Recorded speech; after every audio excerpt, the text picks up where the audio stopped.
नमस्कार मंडळी. बुकवाईज विथ अनिल या यूट्यूब चॅनलमध्ये आपलं मनापासून स्वागत आहे. योगी कथामृत किंवा ऑटोबायोग्राफी ऑफ अ योगी. आज आपण या पुस्तकावर जरा सविस्तर बोलणार आहोत. हो. हे फक्त म्हणजे एका योगीचं आत्मचरित्र नाहीये, नाही, अजिबात नाही. तर एका सामान्य मुलाचा, मुकुंदलाल घोषचा, परमहंस योगानंद नावाचा विश्वगुरू होण्यापर्यंतचा एक अविश्वसनीय प्रवास आहे. अगदी. आणि आपल्याकडे या पुस्तकाच्या अभ्यासावर आधारित काही नोंदी आहेत. आजचा आपला उद्देश काय आहे तर 20व्या शतकाच्या सुरुवातीला एका भारतीय योगीने पाश्चात्य जगाला, जे पूर्णपणे विज्ञानावर आणि तर्कावर चालत होतं. बरोबर, त्यांना आपलं प्राचीन भारतीय अध्यात्म तेही वैज्ञानिक भाषेत कसं पटवून दिलं हे समजून घेणं. आणि हे महत्वाचं आहे, कारण हे पुस्तक केवळ चमत्कारांच्या गोष्टी सांगत नाहीये. उलट ते मानवी चेतनेच्या अमर्याद शक्यतांचा शोध घेणारं एक प्रकारचं काय म्हणू, युजर मॅन्युअल आहे. हो, युजर मॅन्युअल हा अगदी योग्य शब्द आहे. चला तर मग या प्रवासातले मुख्य टप्पे पाहूया. एका साधकाची घडण कशी झाली, गुरु शिष्य नात्याची खोली काय होती, आणि शेवटी एका जागतिक कार्याची सुरुवात कशी झाली. ठीक आहे, तर सुरुवातीपासूनच सुरुवात करूया. मुकुंदलाल घोष यांचं बालपण. घरात वडील प्रचंड शिस्तप्रिय आणि आई तितकीच प्रेमळ. हो. या दोन टोकांच्या संस्कारांमध्ये त्यांचं व्यक्तिमत्व नक्की कसं घडत होतं? घरात शिस्त आणि प्रेम यांचा एक विलक्षण समतोल होता खरं तर. त्यांचे वडील भगवती चरण घोष रेल्वेत मोठ्या पदावर होते आणि अत्यंत शिस्तप्रिय. म्हणजे प्रत्येक गोष्ट वेळेवर. अगदी, सगळं परफेक्ट हवं. तर दुसरीकडे आई ज्ञानप्रभा घोष म्हणजे जणू करुणेचा सागर. या दोन टोकांच्या संस्कारात त्यांचं बालमन घडत होतं. पण त्यांच्या आयुष्याला खरी कलाटणी देणारी घटना ठरली ती म्हणजे त्यांच्या आईचा अकाली मृत्यू. हो, हा त्यांच्यासाठी खूप मोठा धक्का होता. या घटनेने त्यांच्या बालमनावर आणि त्यांच्या आध्यात्मिक शोधावर नेमका काय परिणाम झाला? कारण एका मुलासाठी आईला गमावणं ह्यापेक्षा मोठं दुःख नाही. या घटनेने त्यांचं जगच हलवलं. त्यांना पहिल्यांदाच इतक्या जवळून कळलं की या जगातलं काहीही कायमचं नाही. सगळं नश्वर आहे. हो, माणसं, नाती, प्रेम सगळं एक दिवस संपणार आहे. ज्या वयात मुलांना वाटतं की जग कायम असंच राहणार आहे, त्या वयात त्यांना भौतिक जगाच्या क्षणभंगुरतेचा एक जबरदस्त अनुभव आला. आणि याच धक्क्यामुळे त्यांचा देवाचा शोध तो केवळ भावनेपुरता नाही राहिला, तो खूप जास्त सिरियस झाला. म्हणजे आता त्यांना देव अनुभवायचा होता. अगदी. आता फक्त देव आहे हे जाणून समाधान मिळणार नव्हतं, तर त्यांना देव अनुभवायचा होता. आणि त्यासाठी एका खऱ्या गुरुची गरज होती. आणि गुरुचा शोधाची ही ओढ इतकी तीव्र झाली की त्यांनी चक्क घरातून पळून जाण्याचाही प्रयत्न केला. आपल्या नोंदींमध्ये त्यांच्या हिमालयात पळून जाण्याच्या प्रयत्नांबद्दल उल्लेख आहे, जे एकाच वेळी गंभीर पण थोडेसे विनोदी आहेत. हो, किशोर वयात त्यांनी अनेकदा मित्रांसोबत हिमालयात जाण्याचा प्लॅन केला. उद्देश एकच होता, महान साधूंच्या संगतीत ईश्वर प्राप्ती करणे. बरोबर. पण हे प्रयत्न मोठे विनोदी पद्धतीने अयशस्वी झाले. एकदा तर ते मित्रांसोबत निघाले, पण त्यांच्या मोठ्या भावाने त्यांना वाटेतच पकडलं आणि अक्षरशः कान पकडून घरी आणलं. अच्छा. दुसऱ्या वेळी पैसेच संपले. म्हणजे प्रत्येक वेळी काहीतरी विघ्न यायचं. म्हणजे आजच्या भाषेत सांगायचं तर एक प्रकारचा एपिक फेल होता तो. हो, अगदी. पण याच अपयशातून त्यांना कदाचित सर्वात मोठी शिकवण मिळाली असेल, नाही का? अगदी. त्यांना एक गोष्ट प्रकर्षाने जाणवली की खरी साधना ही बाह्य नाहीये, ती आतली आहे. जागा बदलून उपयोग नाही. काहीच नाही. तुम्ही तुमचं चंचल मन सोबतच घेऊन जाता. ईश्वर मिळवण्यासाठी भौगोलिक स्थळ नाही, तर मनाची तयारी सर्वात महत्वाची असते. हिमालयात जाण्यापेक्षा आपल्या आतल्या हिमालयाचा शोध घेणं जास्त गरजेचं आहे. हे त्यांना त्या अपयशांतून उमगलं. म्हणजे त्यांना हे तर कळलं की उत्तर हिमालयात नाही, ते स्वतःच्या आत आहे. पण आतला रस्ता दाखवायला कोणीतरी लागतं, बरोबर? बरोबर. आणि याच शोधाने त्यांना त्या क्षणापर्यंत आणून ठेवलं ज्याची ते अनेक जन्म पाठ पाहत होते, श्री युक्तेश्वरांची भेट. बरोबर. बाहेरचा शोध थांबल्यावर आतला शोध सुरू झाला. ते अनेक साधुसंतांना भेटले, पण त्यांचं मन कोणाकडे स्थिर होत नव्हतं. आतून आवाज यायचा, हे तुझे गुरु नाहीत, अजून थांब. आणि मग एक दिवस कोलकात्याच्या बाजारात फिरत असताना अचानक त्यांना तोच चेहरा दिसला जो त्यांना अनेक वर्ष ध्यानात दिसत होता. ही कल्पनाच अविश्वसनीय आहे. म्हणजे जो चेहरा तुम्हाला अनेक वर्ष ध्यानात दिसतोय, ती व्यक्ती अचानक भर बाजारात तुमच्या समोर उभी राहते. काय झालं असेल त्यांच्या मनात त्या क्षणी? ती ओळख तर्काच्या आणि बुद्धीच्या पलीकडची होती. ती आत्म्याची ओळख होती. मुकुंद धावत त्यांच्या पाया पडले आणि त्या क्षणी श्री युक्तेश्वरांनी जे पहिलं वाक्य उच्चारलं त्याने त्यांच्या अनेक जन्मांची प्रतीक्षा संपवली. काय म्हणाले ते? ते शांतपणे म्हणाले, तू उशीर केलास, मी तुझीच वाट पाहत होतो. वाह.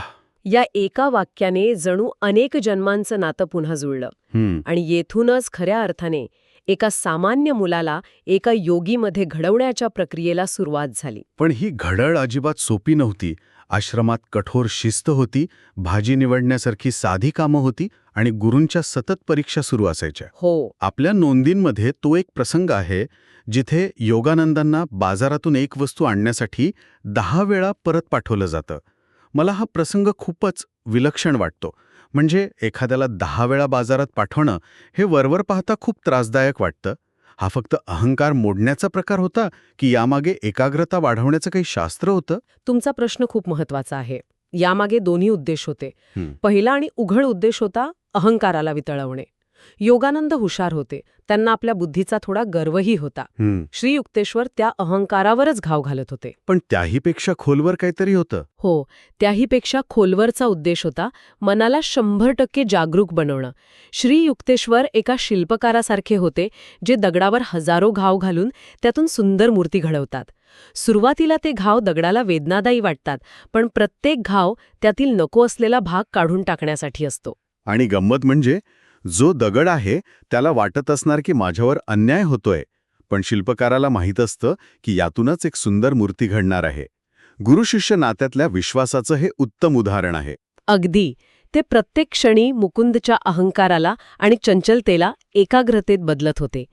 कोणतंही काम, मग ते भाजी आणण्यासारखं साधं का असेना, ते पूर्ण एकाग्रतेने कसं करावं हा त्यामागचा धडा होता. म्हणजे मन वर्तमानात हवं. हो, जेव्हा आपलं मन पूर्णपणे वर्तमानात असतं तेव्हा चुका होत नाहीत. 10 वेळा बाजारात पाठवून ते हेच शिकवत होते की तुझं मन अजूनही इथे नाहीये, ते भूतकाळात किंवा भविष्यात भटकतंय, त्याला वर्तमानात आण. आणि याच काळात गुरूंची एक अत्यंत अनपेक्षित आज्ञा आली, पुन्हा कॉलेजमध्ये जाऊन पदवी पूर्ण करण्याची. हो, अध्यात्माच्या मार्गावर BA पदवीचे काय काम? हे ऐकून तर योगानंद स्वतःच गोंधळले असतील ना? हो, त्यांना सुरुवातीला ते अजिबात पटलं नाही. त्यांना वाटलं की हा वेळ वाया घालवण्यासारखा आहे. पण या आज्ञेमागे 2 खूप महत्वाचे उद्देश होते.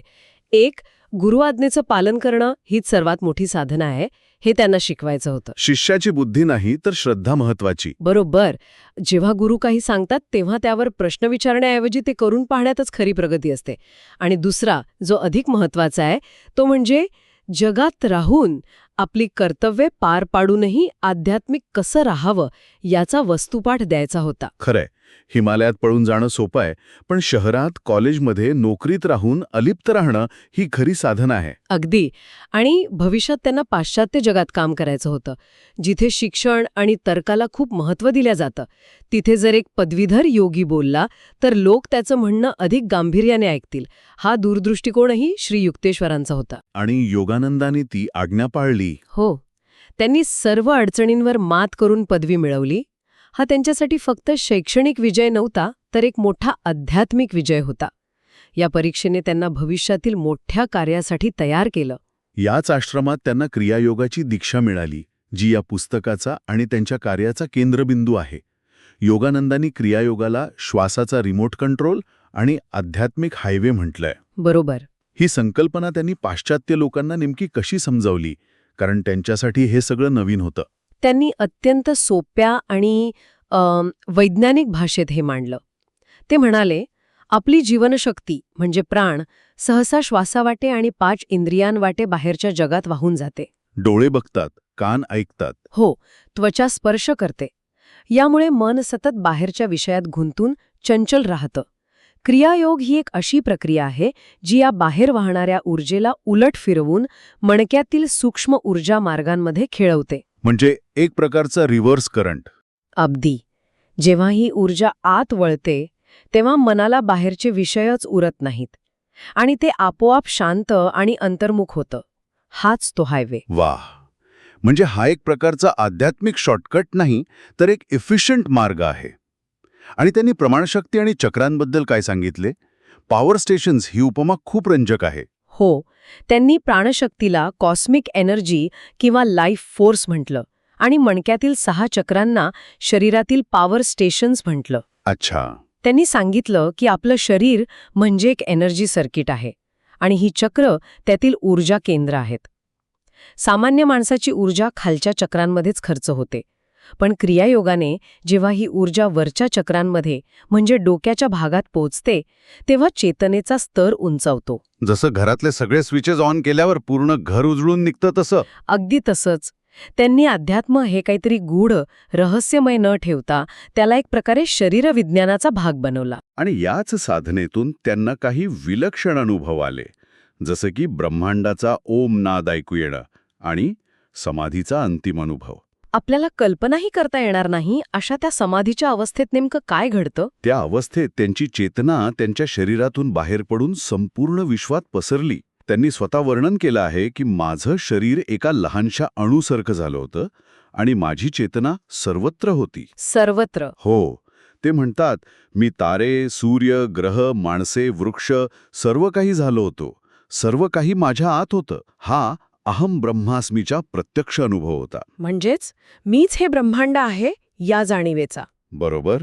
जिथे मी आणि बाकीचे जग हा फरकच पुसून जातो आणि सगळी सृष्टी आपल्याच अस्तित्वाचा एक भाग वाटतो. या अनुभवानंतर त्यांचं जगाकडे पाहणं, त्यांचं जगणं सगळंच कायमचं बदलून गेलं. इतका मोठा अनुभव. त्यानंतर जर वाटेल की आता मिळवण्यासारखं काहीच उरलं नाही, पण गुरूंनी त्यांना तिथेच थांबू दिला नाही. नाही, उलट त्यांनी त्यांना अमेरिकेत जाऊन कार्य करण्याचा आदेश दिला. हा एक मोठा टर्निंग पॉइंट होता. हो. श्री युक्तेश्वर त्यांना म्हणाले, आपल्या आत्मसाक्षात्काराने समाधानी होऊ नकोस. दिव्याखाली नेहमीच अंधार असतो. तुला मिळालेला प्रकाश फक्त स्वतःपुरता मर्यादित ठेवू नकोस. अगदी. पश्चिमेकडील लोकांना या ज्ञानाची खूप गरज आहे. हा त्यांच्या प्रवासाचा निर्णायक क्षण होता, जिथे एका साधकाचं रूपांतर विश्वयोगीमध्ये झालं. त्यांना समजलं की खरा योगी तो नाही जो स्वतःसाठी साधना करतो, तर तो आहे जो इतरांना साधनेचा मार्ग दाखवतो. आणि याच विश्वयोगिनी लिहिलेलं योगी कथामृत हे पुस्तक, या पुस्तकाने स्टीव्ह जॉब्ससारख्या अत्यंत तार्किक आणि बुद्धिवादी व्यक्तीला इतकं प्रभावित केलं की ते दरवर्षी ते वाचायचे. असं काय आहे त्या पुस्तकात जे एका टेक जॉयंटला आकर्षित करेल? हेच या पुस्तकाचं खरं वैशिष्ट्य आहे. ते अध्यात्म आणि कृती यातलं अंतर मिटवतं. स्टीव्ह जॉब्ससारख्या व्यक्तीला यात रस का होता? कारण ते सांगतं की तुमचं बाह्य जग, तुमचं काम, तुमची उत्पादनं ही तुमच्या आंतरिक स्थितीचा आरसा असते. म्हणजे आत जे आहे तेच बाहेर दिसेल. हो. महान गोष्टी बनवण्यासाठी आधी स्वतःला आतून शांत आणि केंद्रित बनवावं लागतं. योगानंदांनी सांगितलेलं एकाग्रतेचं, अंतर्ज्ञानाचं म्हणजे इंट्युशनचं आणि अहंकार कमी करण्याचं शास्त्र जॉब्ससाठी इनर इंजिनिअरिंगचं ब्ल्यूप्रिंट होतं. म्हणजे इनर इंजिनिअरिंग थेट तुमच्या आउटर रिझल्टशी जोडलेला आहे. हा तो खरा इन्साईट होता. अगदी. ते पुस्तक तुम्हाला फक्त शांत बसायला सांगत नाही, तर त्या शांतीचा आणि एकाग्रतेचा उपयोग तुमच्या कामात, तुमच्या आयुष्यात कसा करायचा हे शिकवतं.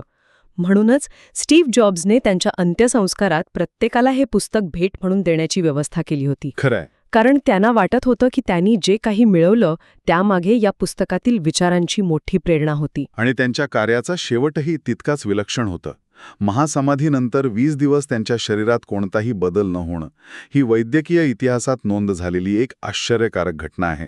हो. 7 मार्च 1952 रोजी लॉस एंजेलिसमध्ये एका कार्यक्रमात भाषण देत असताना आपलं भाषण संपवून ते शांतपणे उभ्या स्थितीतच महासमाधीत गेले. उभ्या स्थितीत? हो. आणि त्यानंतर जवळपास 20 दिवस त्यांच्या शरीरात विघटन, दुर्गंध किंवा कोणताही नैसर्गिक बदल झाला नाही. ही घटना अमेरिकेच्या फॉरेस्ट लॉन मेमोरियल पार्कच्या संचालकांनी अधिकृतपणे नोंदवून ठेवली आहे. अविश्वसनीय. यावरून हेच सिद्ध होतं की योगशक्तीने ते आपल्या शरीराच्या पेशींवरही नियंत्रण मिळवू शकले होते. त्यांचे जीवन आणि मृत्यू दोन्ही मानवी चेतनेच्या अपार शक्तीचं प्रतीक ठरले. तर एका जिज्ञासू मुलापासून ते पाश्चात्य जगाला योगाची वैज्ञानिक ओळख करून देणाऱ्या विश्वगुरूंपर्यंतचा हा प्रवास खरंच थक्क करणारा आहे. यातून मिळणारा सर्वात महत्त्वाचा संदेश मला वाटतं त्यांच्या गुरूंच्याच शब्दात आहे. बरोबर. श्री युक्तेश्वर त्यांना नेहमी म्हणायचे, जे करायचे ते ईश्वरच करतो, तू फक्त साधन बन. या एका वाक्याने त्यांच्या मनातला कर्तेपणाचा सगळा भार हलका केला असेल. नक्कीच. आणि हा विचार खरं तर आपल्यालाही आपल्या जीवनातील ध्येयाकडे पाहण्याचा एक नवीन दृष्टिकोन देतो.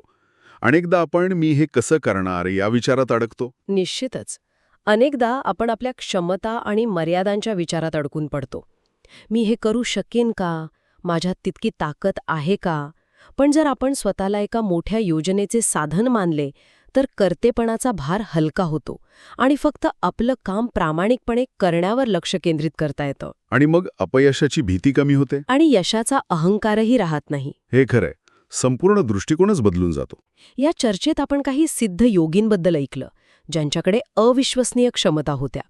यावरून एक विचार मनात येतो की मानवी मन आणि शरीरात अजून अशा कित्येक तरी अज्ञात शक्ती दडलेल्या असतील आणि भविष्यात विज्ञान या गोष्टींकडे केवळ चमत्कार किंवा अंधश्रद्धा म्हणून बघेल की एक नवीन शक्यता म्हणून, यावर नक्कीच विचार करण्यासारखा आहे.